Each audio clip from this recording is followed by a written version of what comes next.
Hello, welcome back. In this video, I'm going to cover the physical aspects of total body irradiation, TBI. And I'll get into some of the properties of the beams and the treatment planning and other considerations. So let me start with some clinical considerations because it may seem like a very bad idea to irradiate somebody's entire body, but there are really good clinical reasons to do this that is beneficial for patients. So we'll start with that. It's used either in a myeloablative fashion where you ablate stem cells in the patient's bone marrow, and that will be done at a higher dose. Here are the fractionation schemas. Or it's done in a non-myeloablative fashion to suppress the immune system. So let's go over some of the key goals that we have in terms of the dosimetry of total body irradiation. Number one, you should have an even dose throughout the body because you're irradiating the patient's entire bone marrow system. The variation should be less than 10% according to the protocols. You will need to limit the lung dose in some cases to avoid toxicities. And you'll need to limit the dose rates. And here are the typical rates that are called for. And that's, again, because of the biological effects that happen at higher dose rates. This shows some of the basic equipment for TBI and the setup. So a patient will stand typically in a stand like this. Here's a drawing of it. Linux pointed sideways, and the beam comes out like this to cover the whole body. So the patient is treated AP and then turned around and treated PA. There's other equipment like the spoiler and compensators, and I'll talk about those a little bit later. But this is the basic kind of a setup for TBI. Another important feature is that these treatments are done at extended distances, so typically 400 centimeters, for example. Now I'd like to go over some of these features and why they're important. So first off, a key feature is the extended distance. There are a couple reasons for that. One is you can get a large field, which will cover the whole body, even for a tall patient. Two is a larger SSD gives you a less steep dose fall off of the percent depth dose. And that results in better homogeneity through the patient. We'll see that in more detail in a minute. Second feature here is this device in the beam. So this is called a beam spoiler. And physically, the purpose of this device is to provide enhanced dose at superficial depths by giving electron contribution to the surface of the patient. Another feature that you'll see in these setups is there's a compensator here. So that's put in front of the patient. It's custom designed for the patient. And the purpose of that compensator is to make the dose more homogeneous. So for example, a ray passing through here, through the neck, where the patient is thinner, will be attenuated more to give less dose in that region where the thickness is less. Those compensators can also be placed up in the head of the machine instead of on the spoiler, but the purpose is the same. Now also, in this setup, you can put a lung block in front of the patient here. That allows you to reduce the dose to the lung. Finally, what you're seeing here is an APPA treatment, and there are some advantages to that. One particular one being it's easier to use a lung block. If you're shooting laterally, obviously you can't block the lung.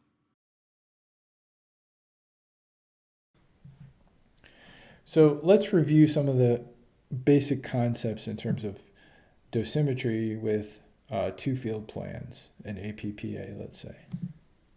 So I'm going to start here by imagining a beam coming in from this direction, and let's plot the depth dose curve for that beam. You get a sort of a smaller superficial dose, then it comes up, and it falls off with depth, right? Now in TBI, actually, the surface dose is actually pretty close up here, more really. So let me redraw this. So it's more maybe like this. Okay, and then it falls off. Now let me imagine bringing in the PA beam now from this direction, and let's plot the depth dose for that. Again, same kind of situation. It comes up, and then it falls off. I'm trying to draw this evenly here. Okay, and now if I add these two beams together, it's going to be the sum of these two curves, right? That will be the total dose for an AP and PA treatment, is this one. Okay, so you'll see there's a little bit of inhomogeneity. It's hotter here than it is in the middle. And then let's look at how that depends on different parameters of the beam. So here's the plot I just showed you, but now blown up and shown with actual data. And now let's look at it at a different energy. So what I first drew was 6x. Now if I draw these curves for 18x, of course, the dose falls off less quickly with depth, and so you get a more even dose distribution. So that's the first thing to recognize, that the normal tissue dose decreases as you go to higher energy. In other words, this peak here, this homogeneity, is reduced at higher energies. The second thing is that this effect depends on thickness. So if you have a very thin patient, it's pretty much an even dose distribution, whereas if you go to a very thick patient, you'll get a very big inhomogeneity because of the fall off in depth of the beam. So normal tissue dose or inhomogeneity depends sensitively on the thickness of the patient.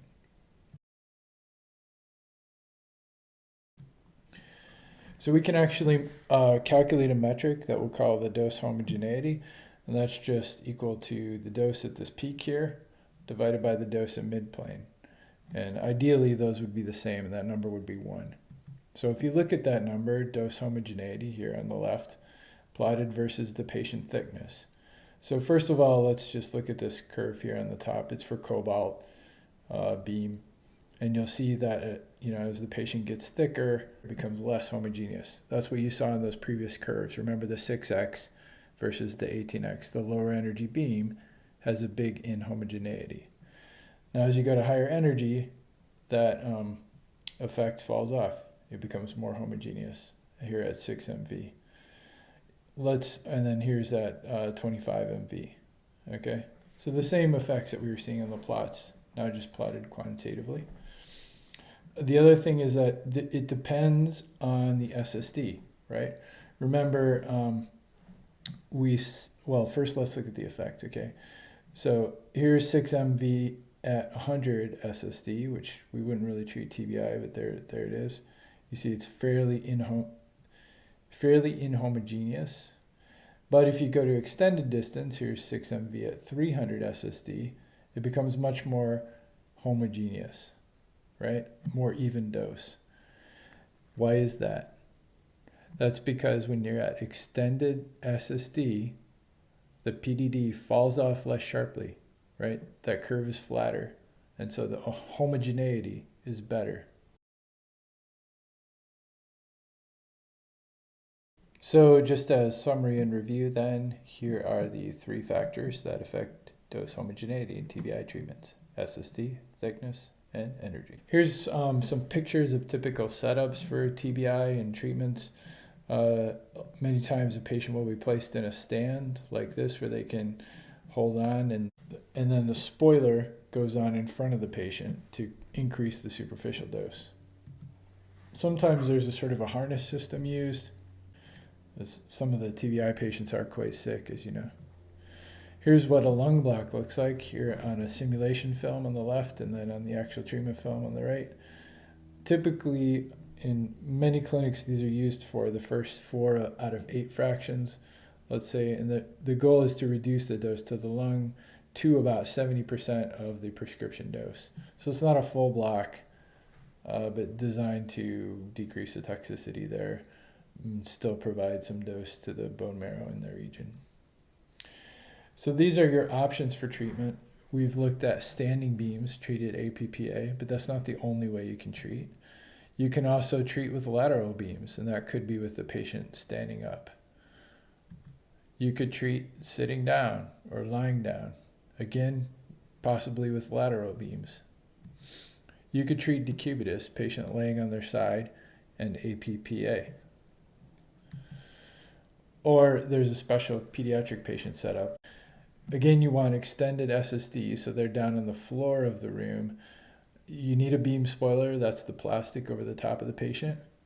There's a block here for the lungs and a block for the head, and then there's compensation to even the dose out.